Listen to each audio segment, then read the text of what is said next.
Most women in our global 60andMe community are dealing with some kind of a home confinement situation right now, where their movement is limited in their community and also in their world.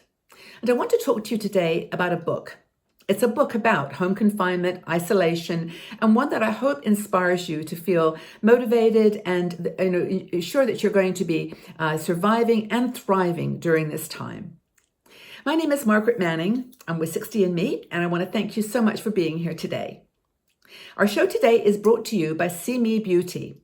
See Me Beauty products are part of the Procter & Gamble beauty brands. They've been in business for over 100 years now, so you've got lots of expertise and research that's gone into these products. And they were designed by women over 50. So they're looking at the changing skincare needs of an older woman.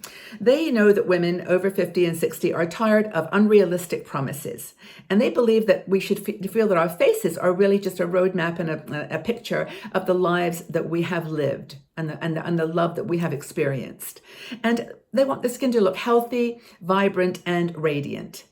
Now, these products, there's 4 in the product line. There is something called the Smooth Out Recovery Serum, which is fantastic. There's Call Me Hydra Cream, which is a day cream. And then there's a night cream called Sweet Dreams Night Cream, and an eye product, cream called For Your Eyes Only. These products are made with natural products. There's no additional additives. They're very pure products. The products and ingredients are very, very interesting, and I welcome you to check that out. So they help your skin to be hydrated and radiant and smooth, visibly firmer, and they protect you from the free radicals that are in the air. So if you want your skin to be hydrated and look brighter, nourished, and firm, check out the See Me Beauty products, seemebeauty.com. So let's talk about this book. This book, I actually discovered it several months ago, last year, and I read it because I fell in love with it. I started and I couldn't stop. It's a long book. It's 500 pages, but it's called A Gentleman in Moscow. And I read it and I actually bought a hard copy of it because I wanted to read it and to go back to check pages. It was so engaging and hypnotic. And the character, Count Rostov, who is the main character in the book, is just such a compelling character. But one of our bloggers, Mary Lou Harris, writes an article about this, and I'll put the link for you so you can read her take on this. And I'll kind of share what my experience of the book was too. I recommend it to everybody I can think of because it is such a great book, A Gentleman in Moscow. Now, the author is Amor Towles, which you'll find it online. It's everywhere. So basically, the story is about a man called Count Rostov, who was part of the very wealthy class in Russia before the revolution. He is cultured and knowledgeable and just has a way about him in the world. He lived in the hotel called the Metropole Hotel. He had his own suite there, and it was a life of luxury. Well, he was a political activist and was imprisoned by the Bolsheviks. And he was kept in prison in the hotel, but not in his luxurious suite. He was given a room in the attic. And I can't even begin to describe the way that he deals with that situation, by finding corners in the room that he can use for certain things and dragging in furniture that he finds in, odd places, and just creating this space that is his. It's kind of his room becomes his world. And he is there not for a year, not for 3 months, but for 30 years. He is in this hotel. And the book tells the story of that. It tells the story of how he makes friends with a little girl. Her name is Nina. And she is young. She's living in the hotel with her father. And she shows him all around the hotel, all the secret nooks and crannies. And it's just this discovery that he enjoys with her. And the story really is about that. Like when you're confined, how you can find joy in the small things. And that's, I think, one of the things that we can be remembering as we're in our home confinement mode right now. So we're not quite living in a hotel under house arrest, but it's the same idea. And there's another book, I just literally picked it up yesterday. It's on my Kindle. It isn't in a hard copy or soft copy. It's called Journey Around My Room. And it's a book written a long time ago about someone who decided to take a journey around his room and look at the various things, the sofa, where it was made, what the design was, what the texture was, what the cushions look like, what he remembers of people sitting with him on that sofa, things that they talked about. it's just a fabulous idea of like this traveling around your room. Maybe you've done that, and then there's lots of jokes about traveling from the kitchen to the bedroom to the living room. But this book by The Gentleman in Moscow really takes this to an extreme. And the thing about him that's so enchanting to me is his culture. He reads voraciously. He has some friends in the hotel because he used to stay there as a count, and they bring him in books, and he smuggles in things to give him, his mind pleasure. But he also loves his wine. He loves fine food.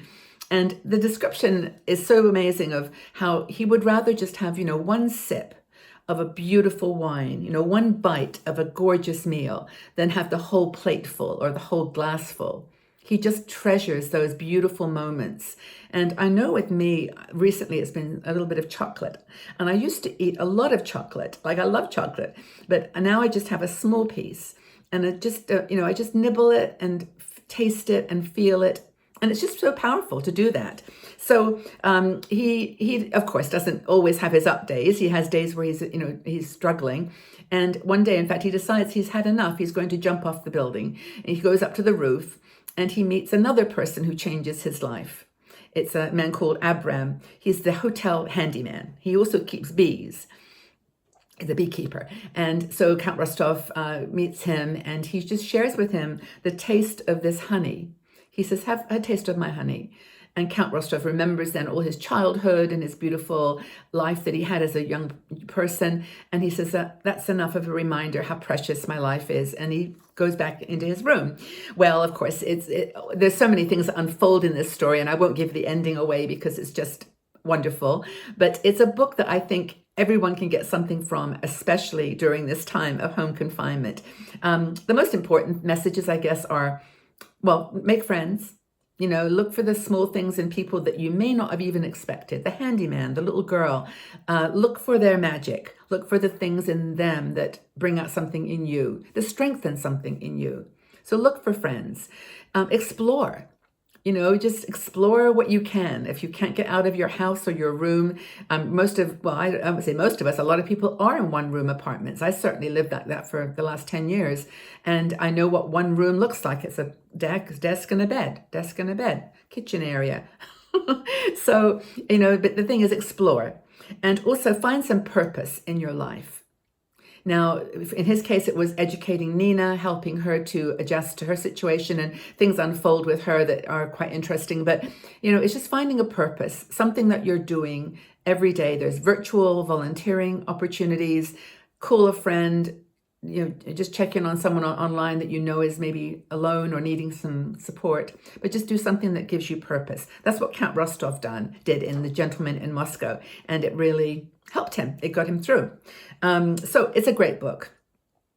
It is actually one of the few books that I have found that's about home confinement, about being in a confined space and how you deal with it. So if you've got a book recommendation that you'd like to make that you have found helpful to you, or something about this theme, let us know. Put it in the comment section below, because I really would be very curious to know, what you're using, what kind of things you're using to strengthen you.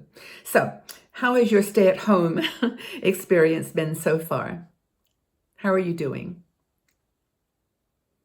Now, by the time you watch this, we may be loosening up things a little bit and being able to get out. But I think that it's just been a good experience, and maybe we can reflect on that and tell us how you dealt with it or how you are dealing with it. And have you made any new connections? Have you made any new friends during this period that have given you kind of a point of focus? Thank you again for being here. Thank you for listening to this conversation. I hope you found this book was of value. It's called A Gentleman in Moscow, Amor Towles. If you have read it, let us know. A lot of people have, but I think it's a great way to just get some peace around being in a place where you're confined at the moment, and find peace and to grow yourself.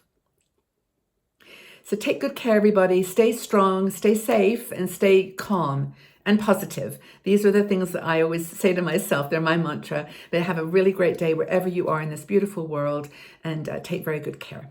Bye-bye for now.